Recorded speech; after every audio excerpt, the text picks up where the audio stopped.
Welcome back, friends. In this episode, we'll be listening to the story of Queen Valentina and Theodore.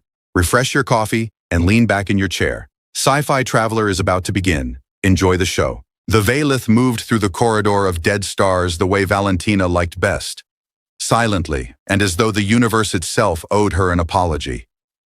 On the command deck, her war council stood in a nervous crescent, and she stood at the center of it, unhurried, one long ear tilted toward the officer who had just told her something she did not wish to hear. "Say that again," she said. "Slowly, so I can enjoy watching you regret it." Admiral Lucas swallowed. "The Sarath Cabal has withdrawn from the eastern reaches, my queen. It may be a gesture of peace." "It may be a gesture," Valentina agreed, gliding closer. "The way a hand withdrawing from your throat is a gesture. Tell me, Lucas, when a predator stops circling, is it because it has grown fond of you?" "No, my queen. No."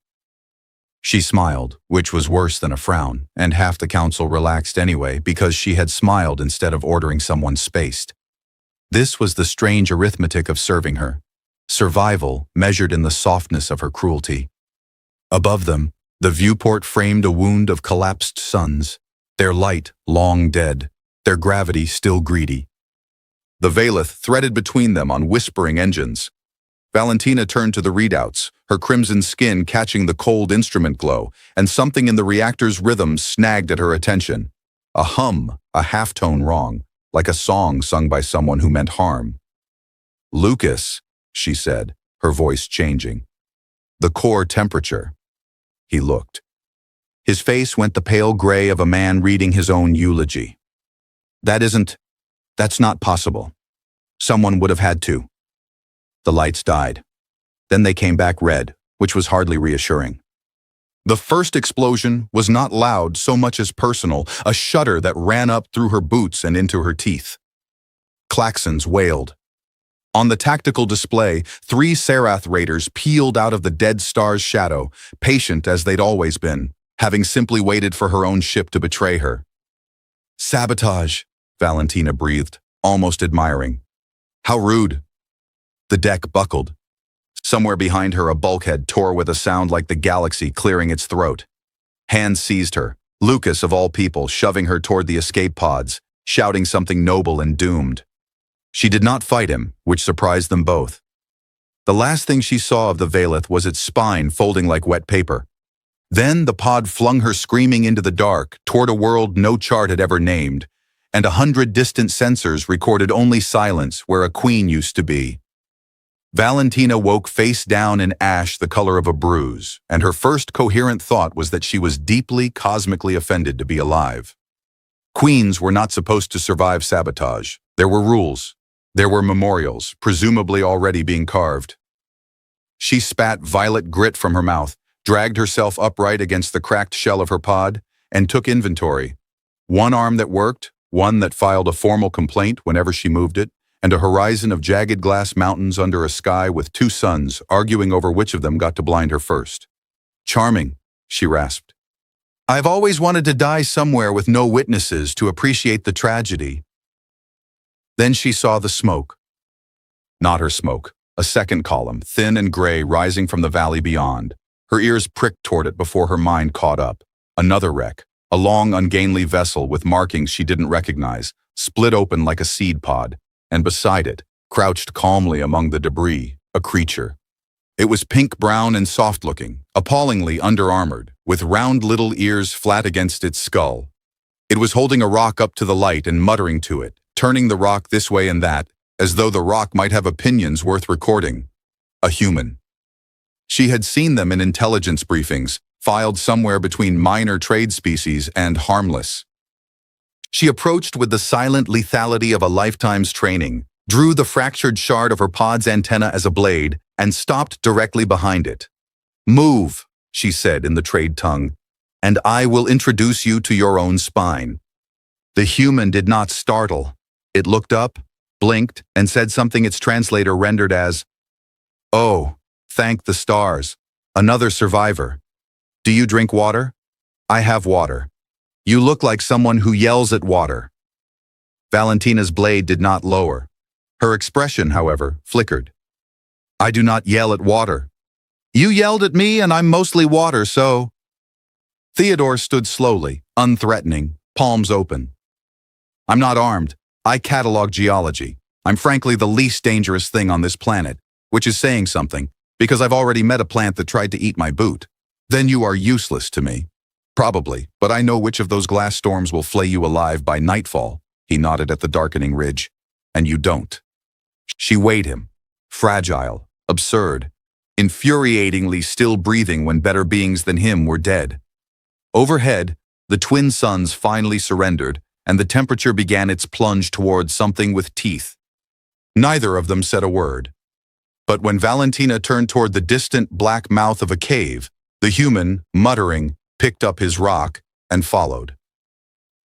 The planet, Valentina decided, was a masterpiece of spite. By the fourth day, she had catalogued its methods. The glass storms came at dusk, flinging razor shards on winds that sang. The nights froze breath into glittering dust.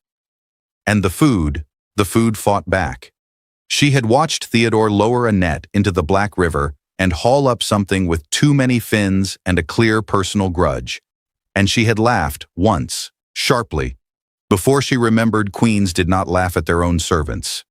You could help, Theodore said, wrestling the creature, which was now attempting to eat his sleeve. I am helping. I am providing morale. You're providing commentary. The finest morale there is. She helped. It offended every instinct she owned to kneel in the shallows and gut a fish with her bare hands, she who had once decided the fate of shipyards with a lifted finger. But hunger was a more honest sovereign than any she'd served. And so the queen of the Crimson Star Thrones learned the ignoble art of not starving, while the human beside her narrated each step with the patience of a man teaching a very sharp toddler. The fire was their great war. Theodore insisted on his method, a friction drill, painstaking, primitive. Valentina insisted on hers, which involved cannibalizing the pod's ignition cell and a great deal of confident swearing. Hers exploded. His smoked apologetically for an hour and produced one ember, which he cupped like a newborn star. Say it, he said, grinning through the soot on his face. I will say nothing. Say, Theodore, your fire is superior. Theodore, she said sweetly, your fire is a small, sad, disappointing fire, and I am only warming my hands at it out of pity. He laughed, and she found the sound did not irritate her as much as it should have, which irritated her.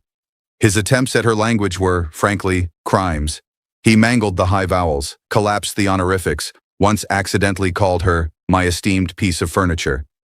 Her attempts at understanding human sarcasm went no better. She took every jest literally and then grew furious when he wouldn't stand behind it. She had filed him, on day 1, under fragile creature, to be tolerated. On day 9, a thing the size of a river barge surged from the reeds, all plated hide and hooking jaws, and lunged for his arm. Valentina did not decide to move. She simply was there, across the bank, blade up, driving the beast back in a fury of crimson and noise. Afterward, both of them breathing hard, neither mentioned how fast she had run. But she did not file him under tolerated anymore, and she did not choose a new word, because none of the ones she knew were safe. Exile, it turned out, had seasons. Not of weather, the planet remained committed to killing them year-round, but of the heart, and neither of them had planned for that.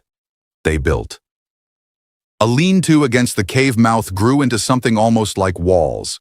Theodore scavenged the guts of both wrecks and assembled a signal beacon, a lopsided altar of salvaged circuitry that he coaxed and cursed and occasionally kicked. It never quite worked. Its lights would climb hopefully toward transmission and then die with a sound Valentina swore was mockery. It hates us, she observed one evening, watching it fizzle. It doesn't hate us. It's just emotionally unavailable. He smacked its side. Come on, talk to the sky. You cannot bully a machine into affection, Theodore. Believe me, I have tried. I once had a war drone that sulked for a decade. The garden was hers, though she'd have died before admitting she was proud of it. Rows of pale tubers she'd bullied out of the poisoned soil through sheer refusal to be defeated by a vegetable. They ate better. They argued about everything and nothing, and slowly the argument stopped being a way to keep distance and became a way to close it. The nights grew long, and the talk grew longer. "I never told anyone this," she said once, into the fire's low red glow. "A throne is the loneliest object ever built. Everyone kneels, no one stays. You spend your life surrounded and never once accompanied."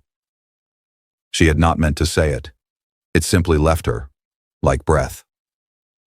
Theodore was quiet a moment. "Where I'm from, I was the man no one remembered inviting. I catalogued rocks nobody read about. I got very good at being overlooked." He looked at her, and there was nothing overlooked about the way she was looking back. "It's strange being seen. I keep waiting for it to stop."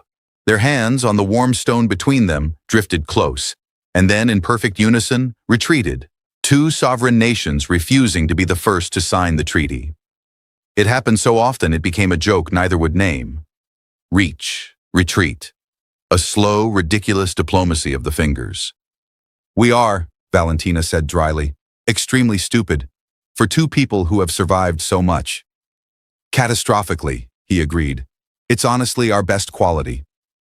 Then, on a night with no warning, the beacon woke. Its lights climbed and held. A steady, keening pulse punched upward through the atmosphere, reaching at last for the stars. It was everything they'd worked toward. Rescue, freedom, home. They stared at it. And something in both their faces quietly, unmistakably fell, because the sky answering meant the end of the only place either of them had ever been kept. Rescue arrived, as rescue so often does, wearing the wrong face. The ship that dropped through the clouds 3 days later was no gleaming rescuer of the Star Thrones. It was a salvage hauler, scarred and sagging, the kind of vessel that stripped dead worlds for scrap and asked no questions it couldn't sell the answers to. Its ramp lowered, and out sauntered a crew of 6 with the swagger of men who had never once met consequences. "Well, well," their captain drawled, thumbs in his belt. "2 survivors, sentimental, and one of you's awful red." Valentina watched him do the arithmetic behind his eyes.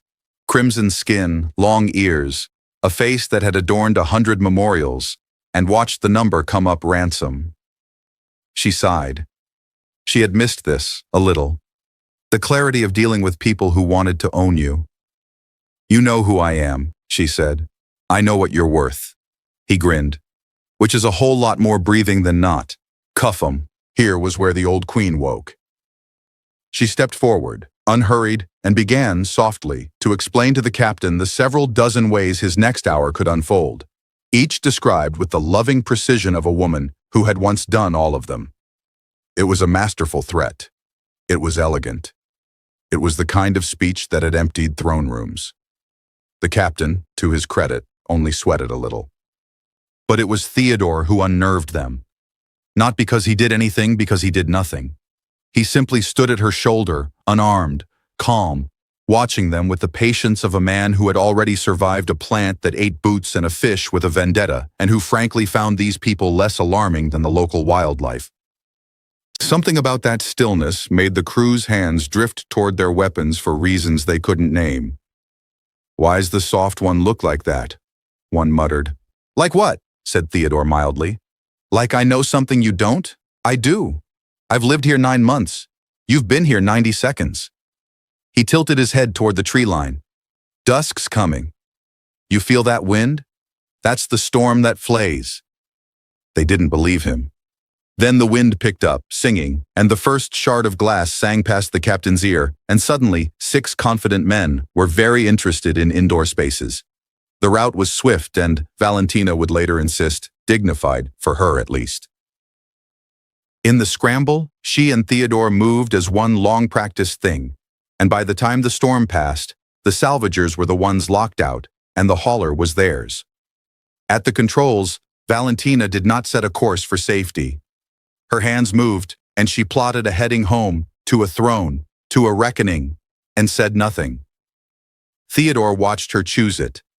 Then, quietly, he chose to stay. The capital planet had spent 7 years learning to grieve her, and it had gotten good at it. Her name was carved into 1,000 memorials. There was a day of mourning that bore her face. Somewhere in the great plaza stood a statue of Valentina, rendered nobler and calmer than she had ever once been in life, and she intended to complain about it personally. The battered salvage hauler broke through the atmosphere without clearance, without warning, without so much as a polite transmission, and the orbital defense grid lit up in a panic before some technician recognized the biosignature descending through it and, by several accounts, fainted. The ramp lowered onto the landing terrace of the Star Thrones, and Valentina walked down alive. Her crimson skin caught the capital's light like a war banner unfurled after a long defeat. Her eyes were harder than the day she'd vanished, sharpened, not softened, by everything the empty world had done to her. The assembled court, summoned by frantic runners, stood in a sea of dropped jaws and whitening faces. Somewhere, someone was weeping. Somewhere else, someone who had profited enormously from her death was calculating, very fast, how far the nearest exit was. "You look," Valentina announced to the room, "as though you have seen a ghost. I assure you, I am far more inconvenient than a ghost." And then she stepped aside, and the whispers detonated, because behind her walked a human. He came down the ramp unarmed, unhurried, round-eared and soft and utterly out of place among the armored splendor of the court. And yet he did not shrink from it. Theodore simply took the measure of the grandest room in the galaxy, the way he'd once taken the measure of a river barge beast, calmly, thoroughly, deciding it was survivable. And Valentina, queen returned from the dead, placed herself half a step in front of him, subtle as a blade, and the entire court understood in an instant that this fragile creature was guarded. The whispers ran like wildfire down the marble halls. Where has she been? What is that thing? Why does she stand so close to it? Is it a prize? A pet? A hostage? 100 worlds worth of speculation ignited in the space of a breath. Lucas, older now, gray at the temples, the one loyalist who'd never scrubbed her name from anything, pushed through the crowd and stopped, trembling. "My queen, we buried you. We buried you." "Then you may unbury me," she said, and something almost gentle crossed her face. "Badly, I hope. I've seen the statue." She offered no account of the lost years, not one word of the ash, the fire, the long diplomacy of two retreating hands. She lifted her chin, let 100 worlds wonder, and behind her, Theodore quietly, steadily, stayed exactly where he was. She did not retake her throne with a war. She retook it by sitting down in it. That was the thing they had forgotten in 7 years of grieving, that Valentina had never needed a fleet to be terrifying. She simply arrived, and the crimson-skinned queen resumed ruling as though she had stepped out for an afternoon, and the machinery of the Star Thrones, which had spent so long mourning her, found it far easier to obey her than to argue. The Serath cabal, the ones who had sabotaged the Valeth, made the mistake of panicking. She did not hunt them. She simply let it be known in her old elegant way that she remembered, and then she waited, patient as the empty world had taught her, while guilty men undid themselves. One confessed to a crime she hadn't even known about. 2 fled and were caught fleeing. The last requested a private audience to beg, and left it considerably humbled, having been forgiven in a manner more frightening than any execution. "You've changed," Lucas observed, watching her decline to destroy someone she once would have. "You used to enjoy that part." "I used to have nothing else to enjoy," she said. The court could not let the human go. Delegations arrived from 100 worlds with a single question wearing 100 costumes. What is he? A trophy from her ordeal? A curiosity? A servant? A symbol? A spy? They offered theories. They offered tactfully to have him studied. One ambassador suggested a nice display case. Valentina answered none of them. She let them build their towers of speculation and never once handed them a brick. The galaxy would have its myth, the dead queen and the soft creature she'd returned with, and she found she did not care what shape they carved it into. They had made a statue of her once too, and gotten that wrong. The truth stayed hers. It stayed in the way. When the great hall was thick with the most powerful beings alive, all of them watching her, she would find Theodore's eyes across the floor. He would be standing quietly at the edge of it, unarmed, unbowed, still occasionally muttering at some interesting bit of architecture. And he would meet her gaze, and something would pass between them. No word, no gesture a courtier could log and sell, only the whole of an empty world folded into a single look. The fire, the fish with the grudge, the two proud hands that had finally, on some unrecorded night, stopped retreating. The galaxy would theorize for 100 years and never once guess it. That the queen who came back from the dead had not been raised by tragedy, but by a small, sad, disappointing fire, and the man who tended it, and that she had returned not to reclaim a throne, but because she refused, ever again, to sit on one alone. They will tell this story wrong, of course. History always does. It will become a tale of a queen and her conquest, a myth of red skin and starlight, carved into new statues that miss the point as thoroughly as the old one did. But you know better now. You know it was never about the throne. It was about two people who reached for each other and pulled back again and again until one quiet night they finally didn't. And maybe that is the question worth carrying out of this. How many empty worlds do we each cross before we learn that being surrounded is not the same as being accompanied? How many times have you reached out and retreated, telling yourself the treaty could wait? Valentina spent 7 years in a crashed warship learning that the loneliest thing in the galaxy is a seat built for one. Some of us are still learning it here without the excuse of the void, so sit with that tonight. Think of the hand you keep almost holding, the words you keep almost saying, the small, sad, disappointing fire in your own life that is somehow the warmest thing you own. And ask yourself whether you'd cross the whole grieving galaxy to keep it, or whether you'd let it fizzle and call it fate. Yes, friends, we've come to the end of Theodore and Valentina's story. Before we close, I have a small request. Please hit the like button, leave your thoughts about the story in the comments below, and don't forget to subscribe to our channel for more sci-fi traveler stories. See you in the next story. Goodbye.